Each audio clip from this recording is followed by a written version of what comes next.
Entrée sans frapper sur la première. Et je crois que nous sommes sur la première. C'est répété quelques fois déjà pour ceux qui... Ça se passe bien, je trouve. Mais oui, pour ceux qui zappent et qui se disent, mais où on est ? On est sur la première d'Entrée sans frapper. Michel, vous êtes venu avec cette question. Je ne vais pas vous demander la réponse parce que c'est un polar. Et si vous nous donnez la réponse, il n'y a plus de polar. C'est qui a tué Heidi ?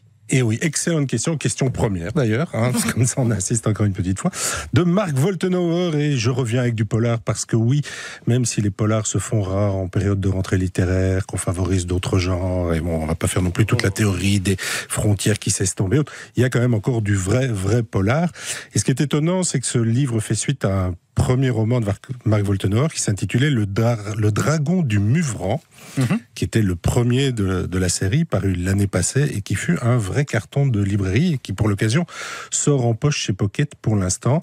Et qui fut notre invité. Ouais, exactement, à l'époque. Et d'ailleurs, ne lisez pas Qui a tué Heidi si vous n'avez pas lu Le Dragon du Muvran, parce qu'on s'inscrit vraiment dans une évolution de personnage la nouveauté étant celle-ci, on va parler de Qui a tué Heidi. Ça ouvre par un tueur russe ex-agent secret qui abat des gens dans un opéra à Berlin. Et puis très vite, on revient dans le contexte qui est le contexte favori de Mark Woltenauer, à savoir les Alpes vaudoises, dans la petite ville de Grillon. Et avec un événement très important, un concours de vaches. Et oui, car c'est ça qui est important dans ce polar.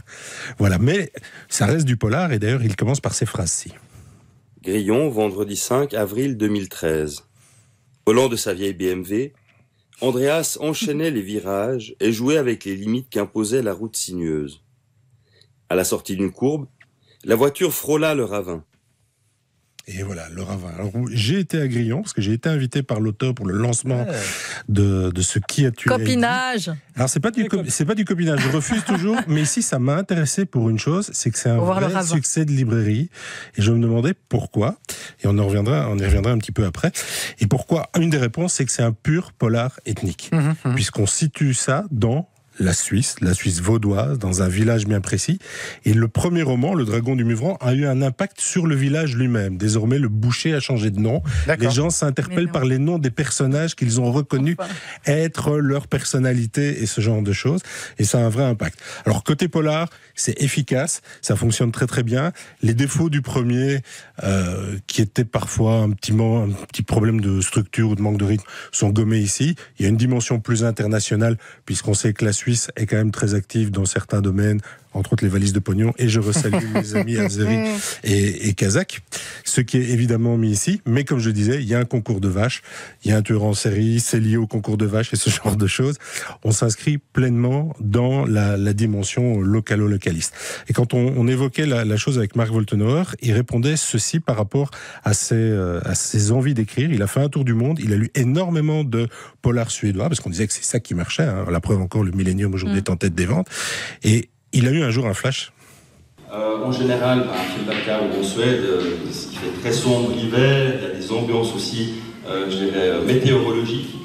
Et puis, à ce retour de voyage, en promenant à Grillon, je me suis dit, mais Grillon, c'est vraiment ça. Il y a tous les ingrédients, ils sont juste là pour écrire un polar. Surtout, il y a plein d'endroits chouettes pour cacher des cadavres. Voilà. Et donc, la recette du succès, c'est ça. C'est que, pour l'instant, Le Dragon du Muvran en version grand format, c'est 50 000 ventes. Donc, rappelons-nous, rentrée littéraire maintenant, 61 premiers romans. En gros, 5 vont peut-être atteindre les 5 000 ventes, ou peut-être 10 qui vont dépasser les 2 000. Donc, 50 000 ventes, c'est important. Donc, 40 000 ventes rien qu'en Suisse. Wow. J'ai assisté au lancement. Donc là, l'écho, c'était parce qu'on était dans une salle, 1200 personnes qui font une standing ovation à un auteur. Et oui, le fameux local is global, ça fonctionne à fond dans le polar. Les Scandinaves l'ont compris, les Américains l'ont compris. Harlan Coben, tout se passe toujours dans le New Jersey. Denis Leon parle toujours de sa ville. Il y a apparemment que les auteurs belges, hormis quelques-uns, Armel Job par exemple, Paul Collis, Nadine Monfils, qui veulent toujours singer la France. Eh ben non, la solution pour les premiers romans, c'est faites du local, et ça fonctionne très bien. Et pour le lecteur belge, eh bien Le Dragon du Muvran ou Qui a tué Heidi de Mark Woltenauer, c'est dépaysant. Et en même temps, pas trop, parce que la Suisse, on a encore des tas de références, et en même temps, c'est très différent. La religion n'est pas la même, les mœurs ne sont pas les mêmes, le regard des gens n'est pas le même, l'esprit de clocher n'est pas le même, les concours de vaches, peut-être à Libramont, mais enfin, c'est pas le problème. Bref, découvrez Marc Woltenauer, commencez par le dragon du Muvran, et puis vous enchaînerez naturellement vers Qui a tué Heidi. Et surtout, si vous vous dites, un jour j'écris un roman, pensez à local. Uccle pour vous, Michel. À Uccle, ou à Il y a aussi Forêt. plein d'endroits pour cacher des cadavres. On le dit. Enfin, on connaît tous bien la Suisse. On a tous été en classe de neige à Maloya. Non, jamais. Non, pas moi. Jamais. Jamais. Chers auditeurs, si vous aussi vous avez été en classe de neige à Maloya, écrivez-nous parce que je me sens. Merci d'être segmentant, Nicolas. Non, super. alors non. Et tout le monde ne joue pas au hockey, Nicolas. Eh ben, c'est bien dommage. C'est bien dommage. J'insisterai jamais assez. Dites